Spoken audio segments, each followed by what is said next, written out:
And then, yeah, I can share screen whenever you give me that admin.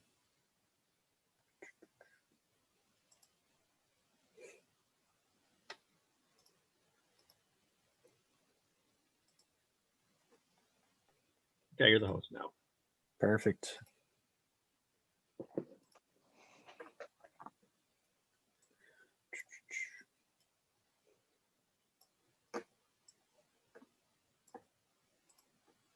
All right, I think we're live, Jose. All right. We're ready to start it. All right, let's do it. Bonjour, everybody. My name is Joe Hashry, and I'm thrilled to be with you all today. I'm calling in from the land of the Massachusetts Tribal Nations. Hafade Tautahu, Naan Husi Jose, Husen Agradesi, Naun Sedi Finatuku. My name is Jose LaSalle. I'm calling from the traditional land of the Kalapuya in the Pacific Northwest. I'm greeting you in Chamorro, the language of my grandmother's people on the island of Guahan. In addition to the Pacific Islands, I come from a West African, Celtic, and Cherokee ancestry. And I'm thanking you very much for the honor of being here. I'm greeting you as my relatives as well, and I wanted to start that way because I was thinking about the way the topic of this talk, which is that the energy we use in our daily lives has a story behind it that connects us. Energy is more than the outlet in the wall or the electricity bill we pay every month. It is not just the battery percentage on our phone screen. It is the sun and the wind and the rivers and the land. It is what keeps us warm, what brings us light, what keeps us connected, and that which feeds us. All life uses and makes energy. It can come from a wood fire, it can come from the food we eat. Our talk is discussing electrical energy coming from the sun and the wind, and stored in devices we make out of hemp, grown by indigenous farmers. Again, all energy has a story behind it, from the source to where it's stored, and the many hands interacting with it along its path. These are the stories that tie us to each other, and when we look at the stories and examine the movement of energy in our current energy economy, we see many problems. It lacks diversity, it's linear, it's extractive, ecologically and socially destructive. It breaks our intergenerational relationship with the land and with our descendants. And inherent to the design of this current energy economy is that so many of us are left without and left behind. When I was young, my family and I experienced times of energy scarcity, living without heat and living without internet. It was only a small sample of what millions of people live through daily, mostly in indigenous Black and Brown communities around the world. And these are issues expected to increase with more extreme climate events and accelerating wealth inequality. Seeing the time we're in as the time of the eighth fire, we are presented with two diverging paths: the scorched path and the green path. The energy path we've been walking is the scorched road, which is well worn and marked by pollution, with increasing costs going hand in hand with an imperial worldview of the earth as a commodity, devastating loss of life of our relatives, whether they have wings, fins, roots, paws, hypha, or hands, and hands of all colors. And this road is also marked by broken relationships, as we've squandered the inheritance of the wealth of relationships with the land and the life built up by our ancestors since time immemorial. But as we've seen from this conference and the presenters at this conference, there is a green path, one that indigenous people have been walking for thousands of years, and one that is gaining ground and marked by a circular economy, rooting our development in the principle of reciprocity, working on behalf of the resources we use, like hemp, renewable energy, tuning our systems to the very wheelwork of nature in gratitude and harnessing that which is inexhaustible and abundant, and honoring the earth, and affirming interspecies equity in all of our practices as a society, and in each deliberation considering the seventh generation. We must look out for those who have not yet arrived and honor those who have come before us. And as Sitting Bull called for, let us put our minds together to see what life we can make for our children.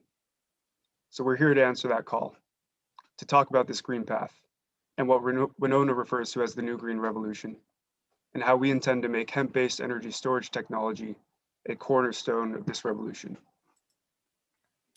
Exactly right. And as a quick note before we dive in, we'd like to show an overview of the agenda and also mention some housekeeping and logistics so everyone who wants to participate in our session is able to do so.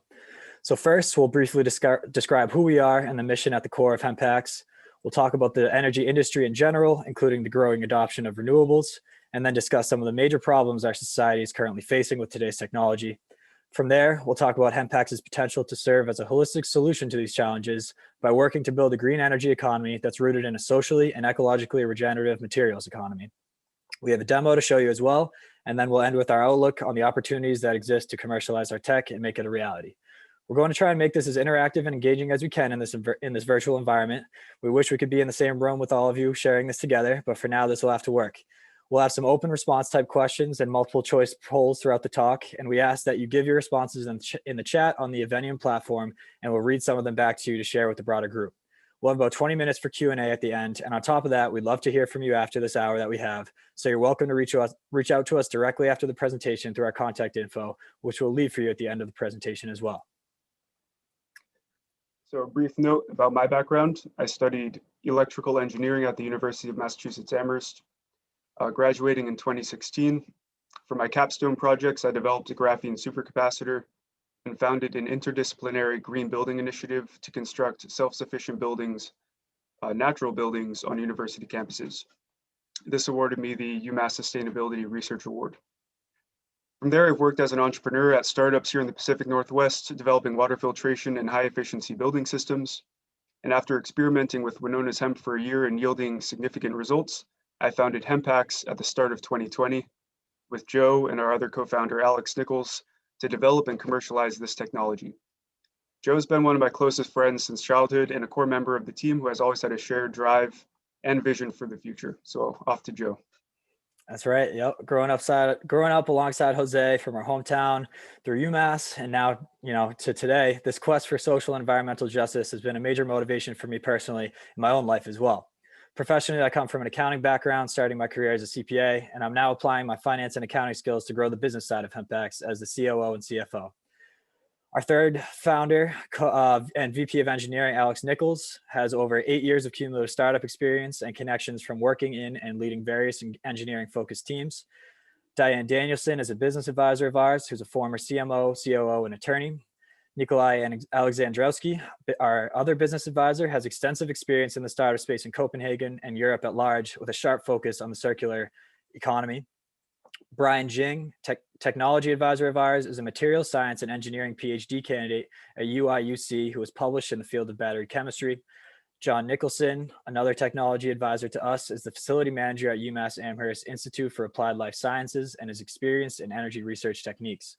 On top of this, we've been expanding our network of collaborators and affiliations. Our hemp comes primarily from Winona, and the solar panel plant at Eighth Fire is also intended to be our first pilot site launch to launch our customer qualification testing. And in the coming years, we'll be looking to grow our network of indigenous hemp suppliers as we expand. We envision farmers growing plots of hemp to sell stock into the consistent and reliable energy storage market, serving as a financial backbone for farmers to build up wealth over an initial set of harvests and enable their expansion into integrated farming ventures with other crops or raising animals or putting up facilities for value-added production. Our priority is sourcing from BIPOC farmers. Please feel free to reach out to us if you're interested in collaborating in the future. In academia, we're currently in the final stages of securing an agreement with UMass Amherst co-laboratory space for phase 1 rapid prototyping and pilot manufacturing. And we're registered with the University of Washington, Seattle's clean energy test beds for systems integration testing and grid applications. We're also consulting with Nordic Waves Group out of Copenhagen for their expertise in circular supply chain development. So we founded HempX as a development manufacturing company, providing regenerative products that can compete in the market while also promoting a circular economy from sourcing through disposal. Our goal is to help facilitate the graceful transition from the fossil fuel economy to a relocalized, resilient, equitable, and life-affirming economy with distributed, decentralized, and democratic renewable energy systems, ultimately making the decision to store energy renewably not just the ideological choice, but also the economically viable one. So this brings us to our first open question of the day. In the chat, if you could please list some applications you could think of for energy storage. So what in our lives requires stored electricity? Could be anything you're thinking of. Just throw it in the chat. Anything that you think uses energy storage and stores electricity. We'll read some back and share that with the group.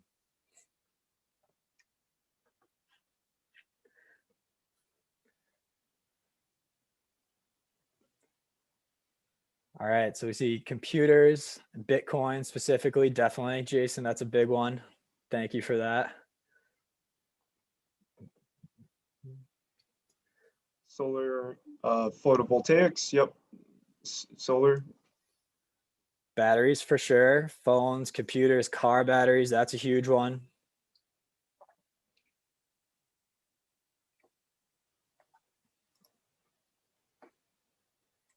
So yeah, that was perfect. Thank you for that. Those are all great answers and all correct. So yeah, over the past 20 years, we've seen energy storage technologies transform our world in a number of positive ways and become increasingly common in so many parts of our lives. I'm sure most of us have batteries in our pockets right now. And that's because energy storage is the vital tech that's powering our grids, our businesses, our phones, and our cars. Since renewable energy production infrastructure like solar and wind are finally getting to a respectable scale, clean energy now officially costs less than fossil fuels. And with all these expanding renewable energy production methods, it's energy storage that has become the main bottleneck of green energy adoption. We've still been deploying megawatt power banks with our currently available tech to meet our society's growing demand, however, and the two market leaders in these deployments are lithium-ion batteries and ultracapacitors, which you can see listed here. These are two complementary technologies filling in where the other falls short on key metrics, so they're often paired together.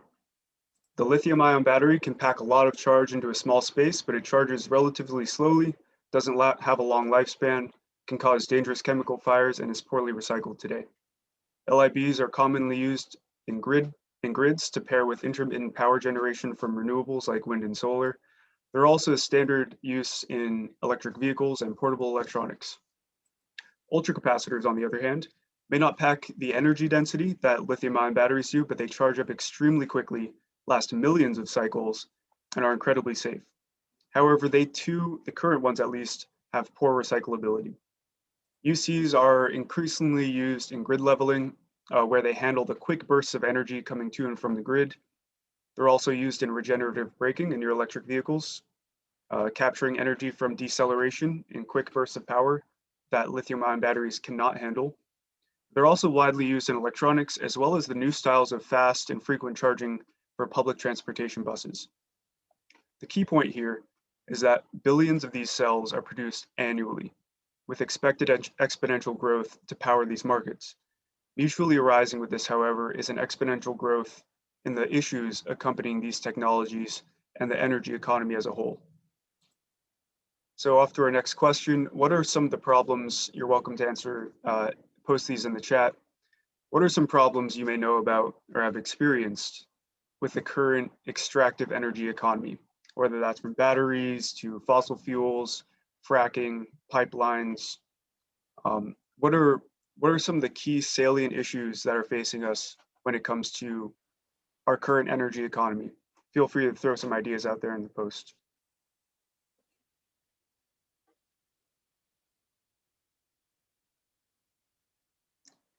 Environmental degradation, absolutely. We'll be touching on that. Thank you, Linda. Global warming, I see from Ben. Yep, thank you for that. That is huge, obviously. Major threats to our water quality. We'll be mentioning that as well. Thank you, William. Mm-hmm. Thank you, Doris. And it's not efficient. Yep, right again, Jason. Thank you for that. All great responses there. So thank you for those.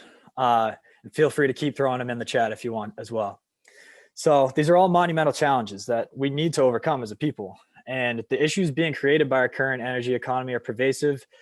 And in addition, they fall disproportionately on our underrepresented and underserved communities. We've seen the destruction of our environment, broken relationships with our relatives with whom we share this planet, and we've created a huge waste problem for ourselves with a failing linear system.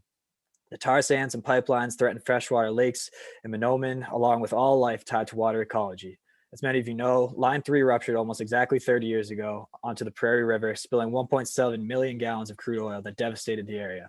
During our lifetimes, we've seen these environmental catastrophes and the direct impact they've had on the lives supported by the ecosystems that are affected by these. Specific to today's batteries, the technologies have serious safety issues, exploit unjust mining supply chains, and are toxic waste when they're thrown away.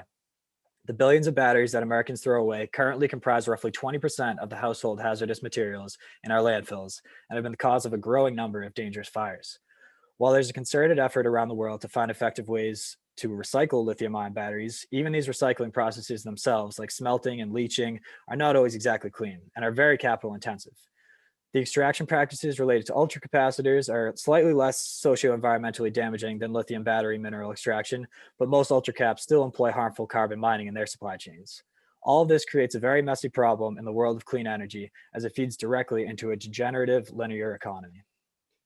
And all of this, including LIBs, UCs, and the energy economy as a whole, results in egregious costs to human life.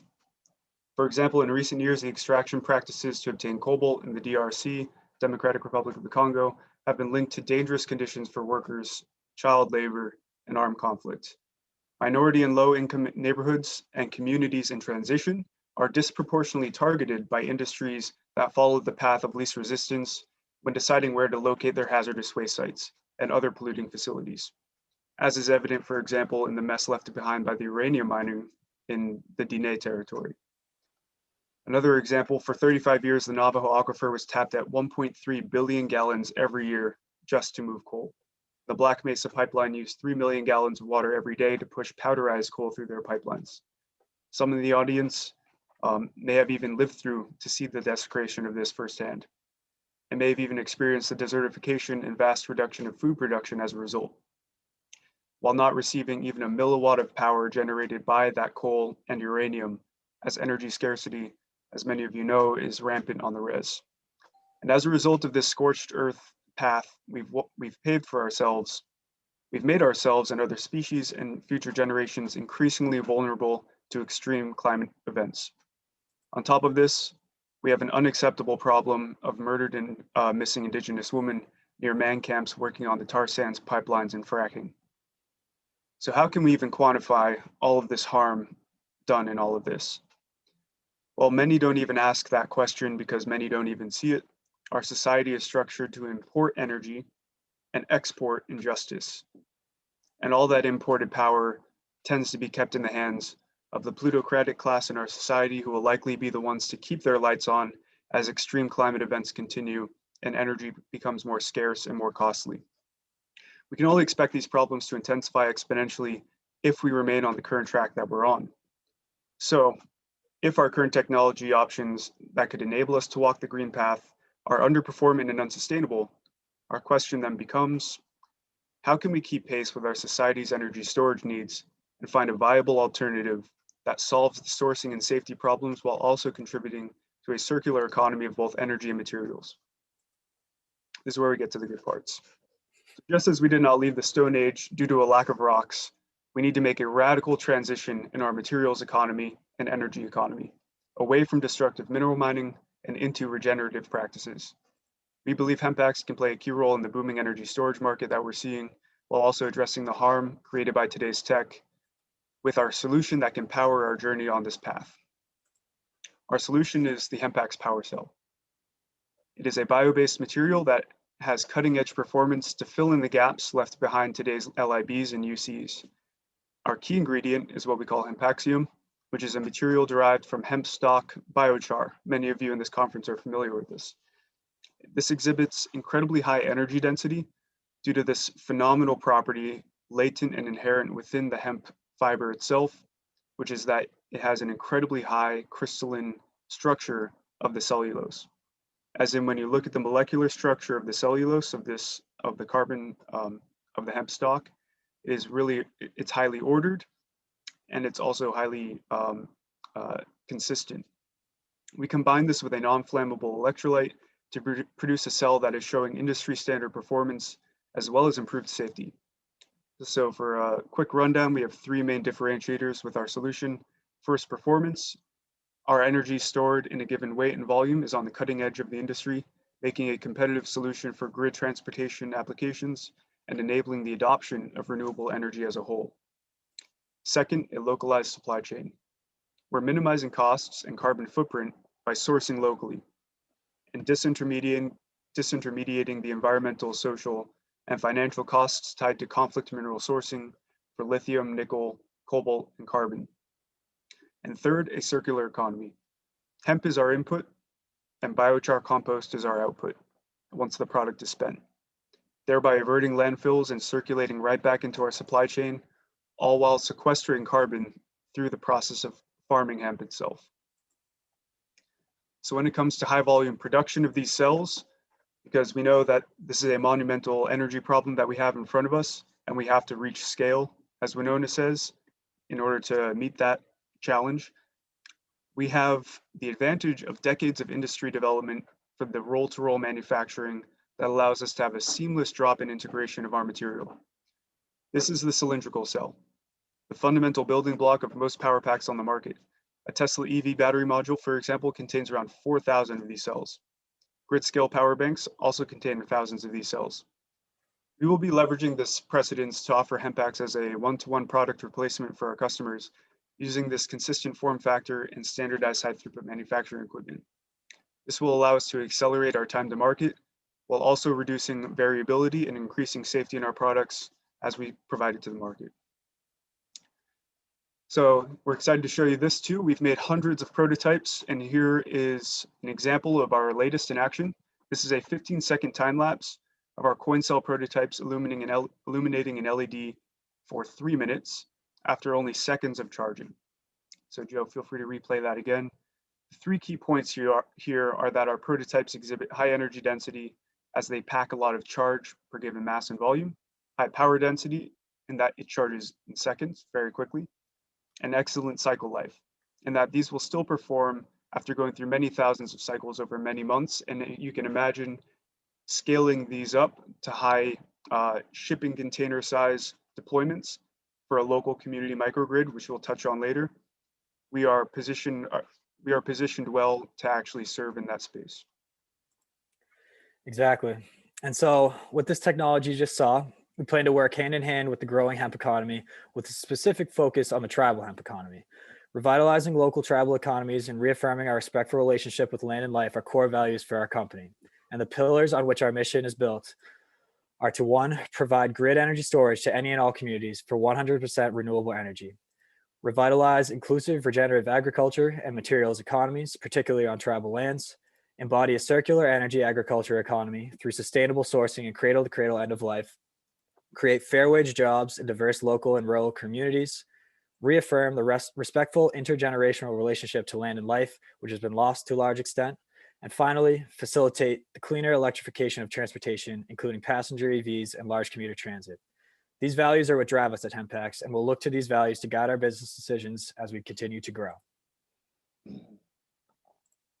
We plan to grow our business by building our technology from the reciprocity principle, in that what is providing for us is what we give back to down the line. The hemp we use is grown primarily by indigenous farmers who have lived by regenerative agricultural practices for thousands of years.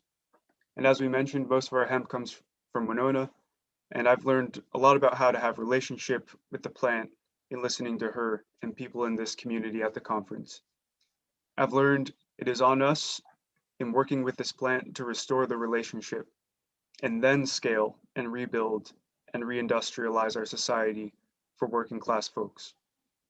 I've learned that a core element of restoring that relationship is building in seed sovereignty for the growers, empowering seed rematriation and intelligent planting with climate adapted seeds. And this is what we aim to contribute to. And as Joe mentioned, soon enough, we'll be looking to grow our network of BIPOC hemp suppliers as we expand.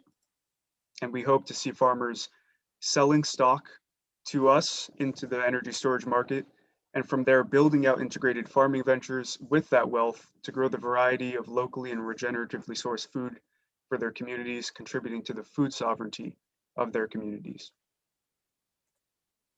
That's right.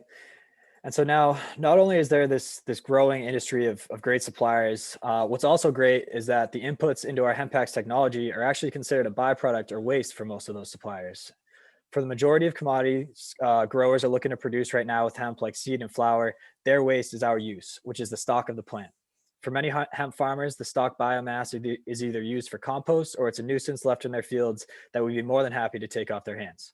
To convert this into the proper precursor for our energy cells, we're leveraging assistance from the hemp fiber economy that's using these underutilized parts of the plant to produce strong, energy-dense materials that are also ideal for our inputs. So a defining characteristic of our supply chain that we've touched on a little bit will be key enabling us to produce these cells at competitive prices is that our tech is derived primarily from natural, locally grown hemp and other organic elements that are responsibly sourced. While we've also mentioned how the demand for renewable energy is increasing, what's really great is that for HempX and everyone on this call, the supply is also available in abundance right now. The hemp industry is still young, but it's already very strong and only continues to grow since its prohibition was lifted, thanks in large part to the hard work and dedication of all the hemp pioneers like those of us at this conference that are working to make this plant the beautiful, healthy life source that we know it can be. And now that we're talking hemp acreage, this brings us to our first polling question.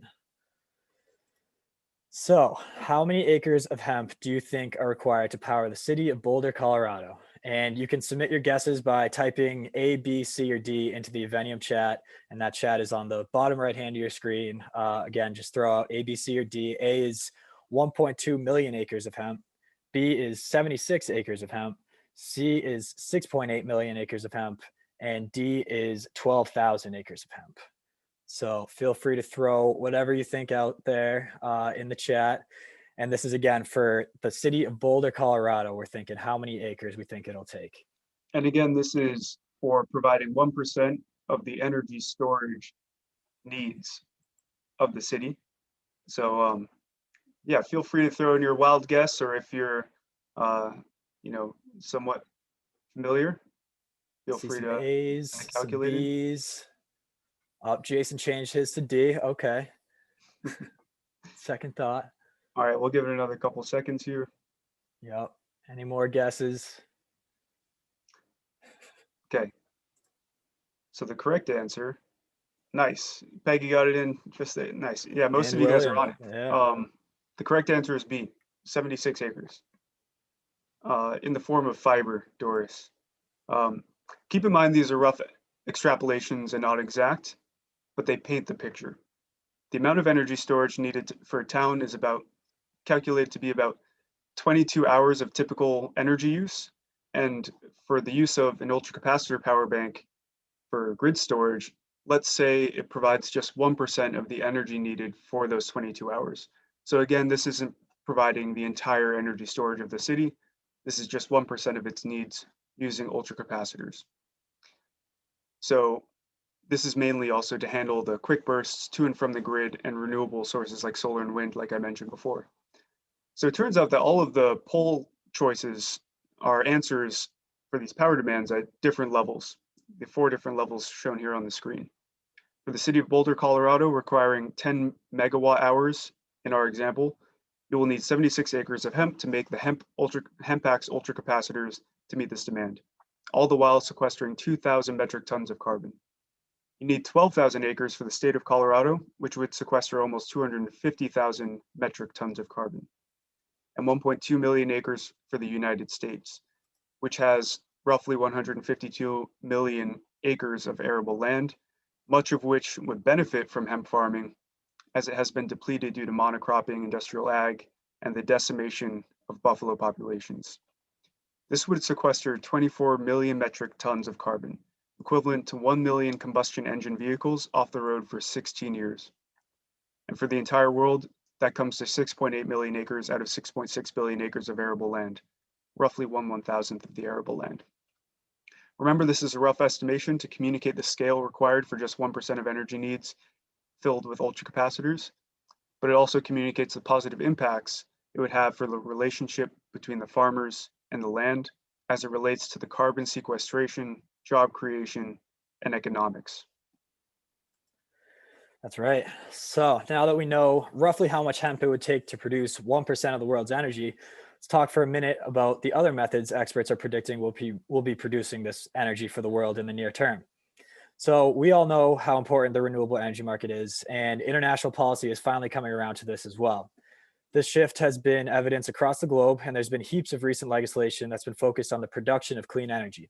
So we're now projected to rely on these renewable energies even more, with nearly 40% of the world's power expected to be renewably generated in the next 2 decades. What we're striving to do at HempX is bring the same awareness to the storage of that energy. The inherent capabilities of our patent-pending Hempaxium would enable companies and organizations to replace their outdated capital and carbon-demanding methods of production with our processes that could cut costs and actually allow for carbon sequestration to boot. If we can secure even fractions of a percent of these energy markets, that would mean millions of tons of scarce natural resources being kept in the ground and millions of dollars being kept in suppliers and consumers' pockets. Let's take a step back and visualize and imagine what this future green path, the new green revolution, might look like for us in our communities in the coming years. Here's a conceptual diagram of the basic architecture and fundamental elements of a community microgrid using renewables and energy storage.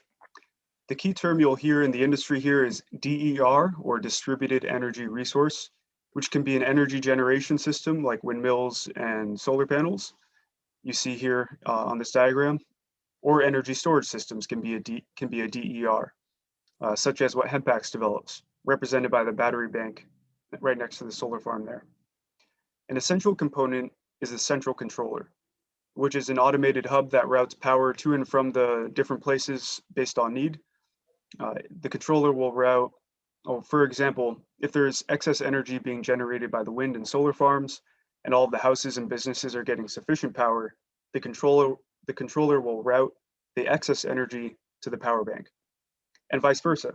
If the renewables aren't generating enough output for the homes and businesses' demands, it will draw from the power bank.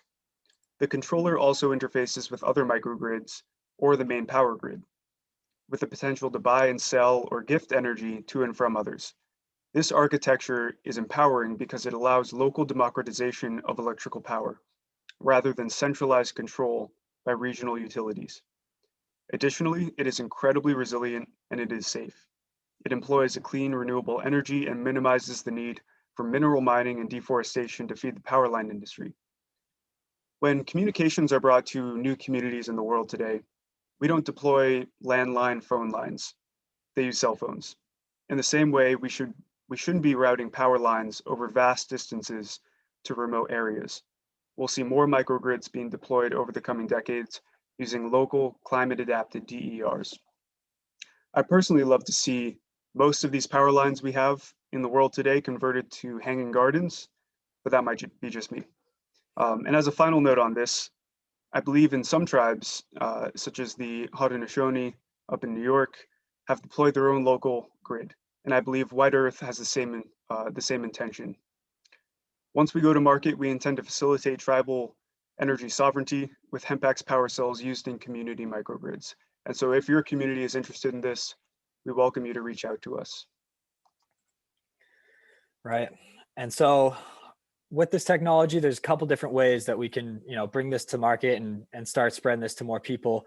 Both start, however, by leveraging our local manufacturers and sustainable growers. And so with that, we can either manufacture an entire ultracapacitor cell in-house, which we could sell directly to businesses looking for an energy storage alternative, or B, we could manufacture our carbon material replacement to then introduce ourselves as suppliers into the lithium-ion battery supply chain. We'll specifically be targeting grid and building segments first within the renewable energy industry, because we believe our tech can efficiently meet the demand for long-term, large-scale energy storage and deliver the truly clean energy consumers desire. And just as we won't see an immediate halt in the combustion engine production or fossil fuel use with electric vehicles, we're right now tethered to the best available energy storage technologies to pair with this renewable energy generation, like solar and wind, notably coming from lithium-ion batteries. But it is our goal to keep pace with this energy market and one day surpass the current technology in performance and cost, so that the economic choice is regenerative tech that embodies the values we've been discussing. So now, just to do a quick recap of our cells, we have excellent performance metrics. We are competitively cost. We have simple, less environmentally destructive supply chain, plentiful natural inputs coming from local farmers like a lot of the people at this conference. We have minimal safety concerns. We have drop-in integration with existing tech. We have longer lifetimes than most of the current technologies available, and we have a minimization of recycling costs at end of life. And on top of this, we plan to grow and generate thousands of fair wage jobs right here in the US, helping champion the relocalization of our manufacturing and materials economies and contribute to a growing domestic energy economy. So in closing, we've come to this diverging of two paths. One is well worn, but it is scorched, and the other is not well worn, and it is green. It's incumbent on us to commit ourselves to walk this path, to be contributing members of the new green revolution. And we here at HempAx are building out to be an agent of this change for this revolution, and to walk alongside and support all of you. We will continue to plan our work and work our plan. And we're grateful for the goodness in this community that inspires us to continue our mission. And we also believe in the good things to come. So we really appreciate your time today, and we're happy to answer any questions that you may have. Miigwech.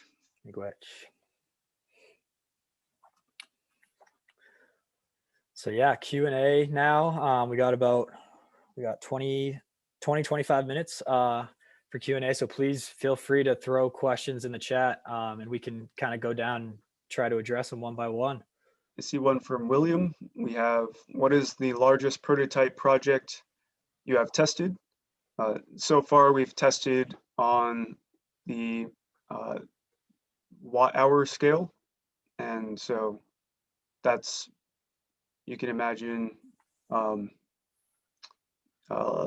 that's the equivalent of around like the size of an iPhone battery, for example. And so going from our standard size for testing is the coin cell. So that's your typical button cell, you know, those 3-volt coin cells. That's our standard rapid prototyping cell. And so we've shown scalability from that to higher size. How about Linda? Biggest challenges you face right now? I think one right off the bat is just the kind of pervasiveness of lithium ion right now. Like we kind of touched on, like all of our infrastructure is basically set up to support lithium ion batteries because it's just the most readily available. It's strong performance, but it's not sustainable, and it's eventually going to run out, and we're going to be faced with this shortage. A lot of we're starting to feel the impacts of the lack of recycling resources that were set up for lithium ion batteries. As a lot more are coming to end of life, they're just getting thrown in landfills. So it's really, I think, a primary challenge that we're going to face is just trying to overcome the entrenched player that is lithium ion right now.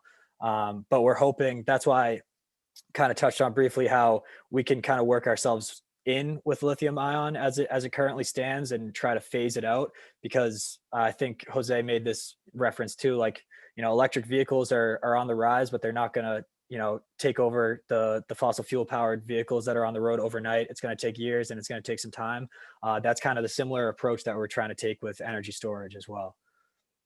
I don't know, Jose, any other challenges you want to talk in response to Linda? Yeah, I think challenges regarding our continued expansion would be the readiness from institutions to accept the processing of hemp. So there are some licensing steps that we might have to go through in order to use this technology in certain spaces, and so that's been presenting hurdles for us for continuing our rapid prototyping development. And so people getting hip to what this is and what this can mean for us, just waiting for most people to catch up in their thinking has been a hurdle.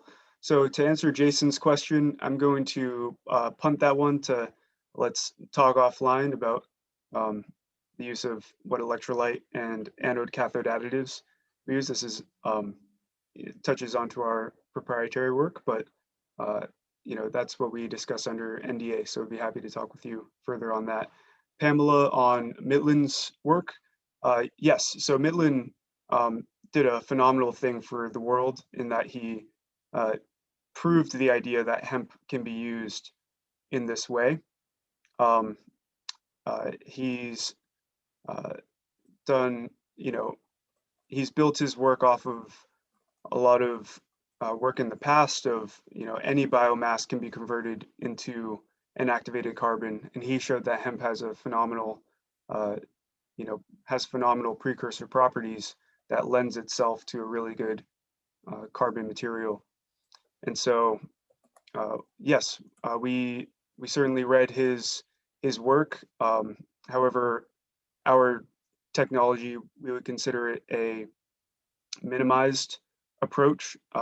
If you look at his work, he uses NMH and other really caustic binders, and questionably toxic materials for the process. And our goal is to minimize that. And we actually found that we're having really good performance without using that. And we've differentiated ourselves enough in other additives and other steps in our processing to actually be securing our own IP. What else do we have? I think I see one from Ben. Are you seeking investors, and have you attracted any yet? So yes, we've raised family and friends round in the past year, did some bootstrapping.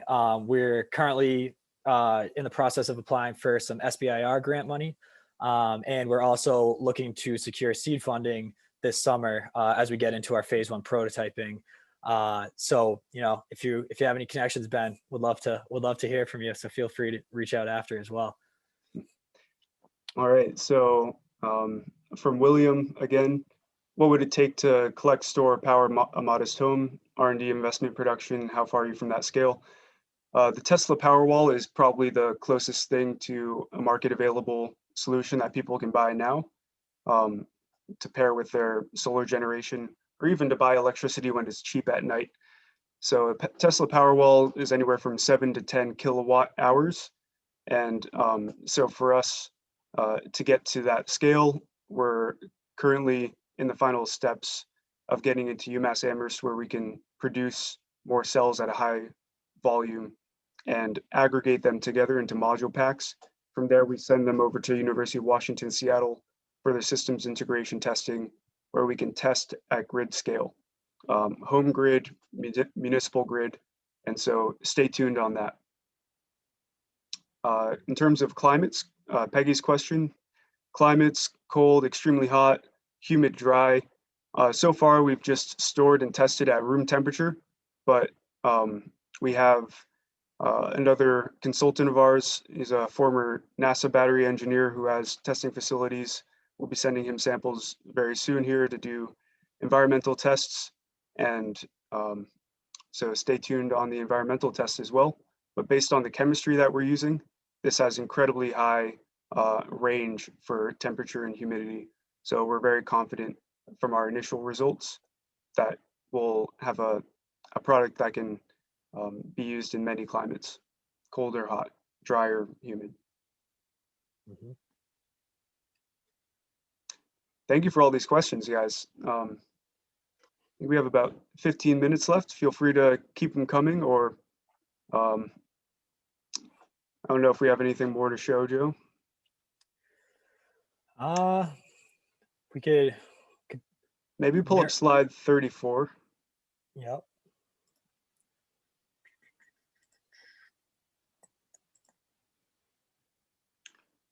So this is an example of the different industry standard form factors that you'll find energy storage systems used with. We have the button cell, which is what we use for research and development. So this is how we rapid prototype our cells. It's a nice small form factor, really easy to make, has a great shelf life, super easy to test, and it's very affordable too. So if we don't want to waste a lot of material on a test when we're tweaking small parameters and testing out different configurations, using the button cell is the key there. And so cylindrical cells, though, are what are used in most products today. And then I'd say outside of that, there's the pouch cell. So pouch cells are also very common. You'll find pouch cells inside of your smartphone, for example. And so these are all potential options for us. It's all very standard.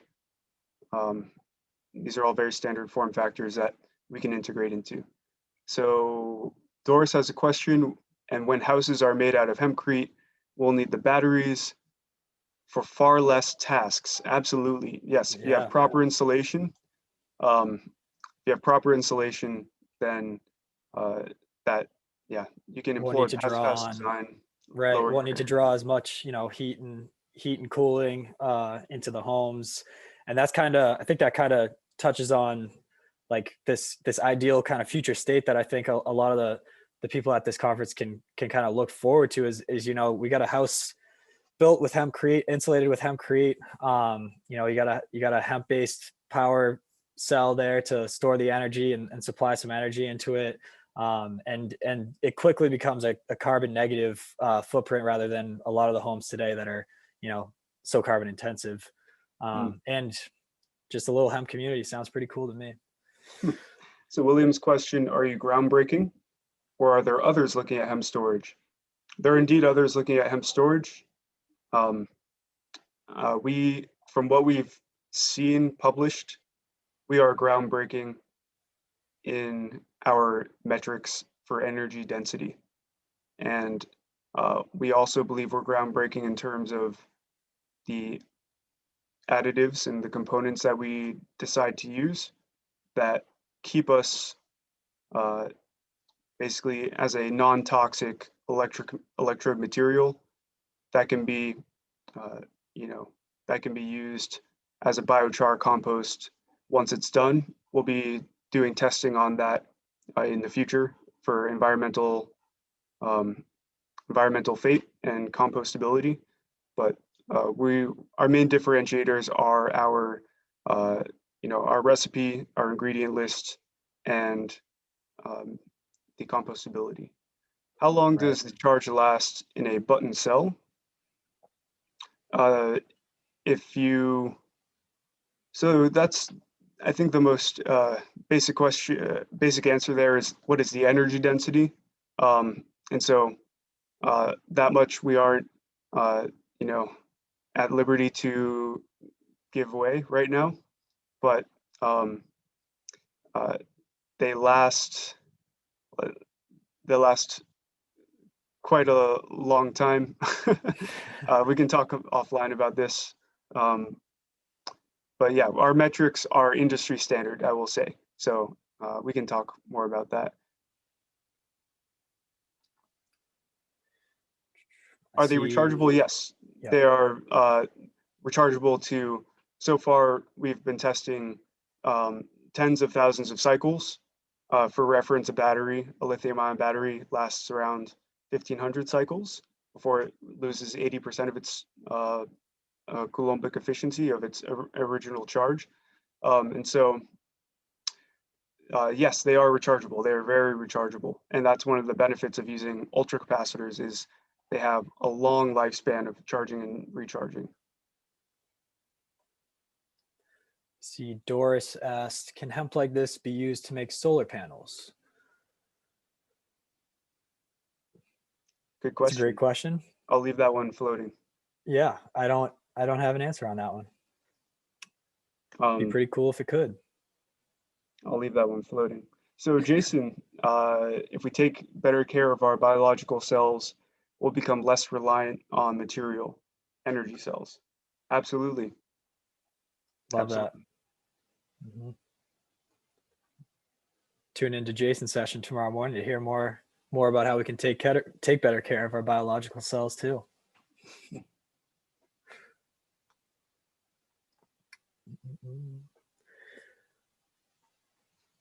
So we got about 10 minutes left. Feel free to keep throwing anything you want in the chat. Just want to take a minute to say thank you for everyone that tuned in and everyone that's been interacting and engaging with us. It's been an honor to be here and be part of this conference with so many amazing presenters on this agenda. So thankful to the organizers for, setting this up and running it virtually. Know how much of an undertaking that was and is to even currently run. And so just super, super impressed by everything that we've seen here. All the presenters have done an awesome job, and just really thankful and happy to be here. So thank you again for being involved and for getting us involved as well. Yeah, I Thank spoke at this you. conference last year, and I have to say, coming out of that provided a lot of drive to keep doing the R&D work. Yeah, thank you, William. We'll definitely keep up the R&D work. And the same is true for this year. You know, I'm sure many of you are feeling this too, but there's something about sharing this space with like minds that, you know, creates new perspectives on things, even if you've already known it. So I have a really strong belief that with everyone here and our networks, we can make this positive future for the next generations. So yeah, I'm very grateful to be here. Grateful to hear from the other speakers. Thank you all for your engagement and your questions.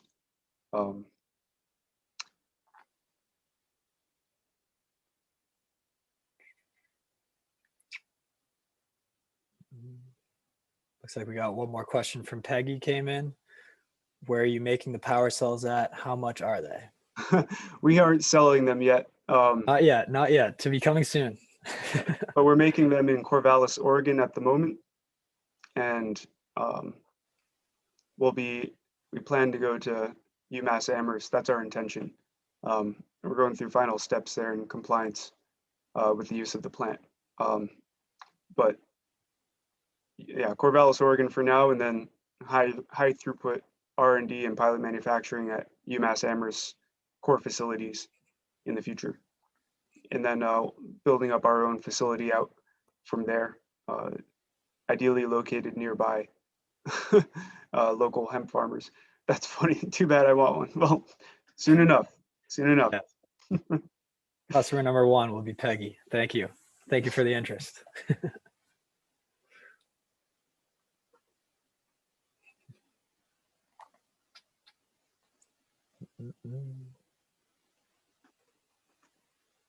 What else can we share with them?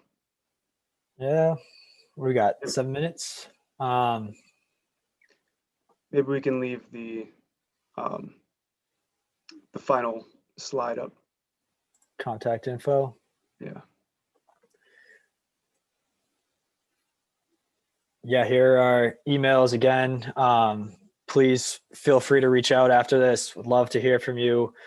You know, if any of your communities are looking to get a microgrid set up or already have a microgrid set up, if you're using solar or you know, wind or hydro at all, would love to hear, you know, what pain points you're trying to fix, what the process is like. We're looking for any data on that, you know, so that when we are ready to go to market and start serving communities like that, we can make sure we're doing it the way that you need it and the way that you want it most efficiently. If you're a hemp producer and you're looking to get rid of the stalks and the bio waste in your fields, we're also very interested in that too. We'll need, you know, once we get at scale, we'll definitely need a lot of material and a lot of inputs. And we know that most of that material is waste to a lot of producers right now. So we're happy to take that off your hands as well. So feel free to reach out about that. Or if you just have any more questions or anything like that, always happy to catch up with anyone. To Ben's question, how many years before you're ready to reach out to industrial battery users like car manufacturers? We've been reaching out to mainly our beachhead market is the grid and stationary market. So microgrid market, the load leveling industrial facilities that want to, shave off the peak power, which they're charged on from utility companies. So you can save a significant amount of money if you shave off your peak power. And so ultracapacitors are used for that. And so we've been reaching out to those customers as, garnering letters of support for our SBIR application, as well as learning customer needs. So we've already begun reaching out to potential customers for us. So Jason, have you guys experimented with any plant-based batteries. If by that you mean tested the hemp biochar that we make into lithium-ion batteries, that's on the docket. It's coming up. We haven't tested that yet. Companies like Plant E are making rooftop batteries rather than fuel cells. Very cool. So Jen's question, what state do you collect your stalks in? We end up with several thousand stalks each year. Would love to connect Jen. We are currently getting our stock in the form of fiber and herd from Winona. So she has her own decorticator. And so, we're getting it as like in an ideal state for us, but our goal is to build up processing equipment to handle basically the bio waste from, flower hemp producers and take that off your hands. I'm not sure what kind of hemp you grow, but or what you grow it for, and what the stock is for you when you're done with it. But we intend to really have a diverse set of input avenues for different hemp growers, whether you're a seed grower, flower grower, fiber grower, and take it in many forms. This does open up a whole line of question regarding research and what stock state and what initial precursor property testing we have to perform before using it in our products. But that's exciting research that we intend to begin very soon. And that kind of leads into Doris's question. Do you plan to have manufacturing plants in local communities near the hemp fields that will be cropping up all over the place? And yes, that's a huge part of our business plan that we want to be able to implement is keeping the growers and the producers local, keeping the manufacturing local, so that we're creating jobs in those communities. And also on top of that, just minimizing the supply chain footprint. So if you grow it, manufacture it all in the same area, and then put the energy storage devices back into that same area, it's just only helping that local economy and environment, in that circular sense that we're really going for. Great question, Doris. Yes, thank you. Doris has had some great ones. And thank you, Jen, you had some great questions too. Thank you for attending and being engaged. All right, I think good to wrap it up, Jason. If I don't know if you take the reins back or if I stop sharing, or we'll keep our contact info up there. And again, please reach out. And thank you very much for the time today. It's been great. It's been an honor. Yeah, thank you guys. This was amazing. Obviously, I'm a big fanboy of what you guys are doing right now, as you can see based on my chat, my questions. So anytime you guys want to chat offline about any of the stuff, I'm all about it. You guys are probably far better experts than I am, but definitely. So I'm into tech, so this is a tech too, and so I think our fields merge together, and this is cool stuff, dude. Heck yeah! Thanks, Jason. All right, that's it. Yeah, we're great. Thank you all. Which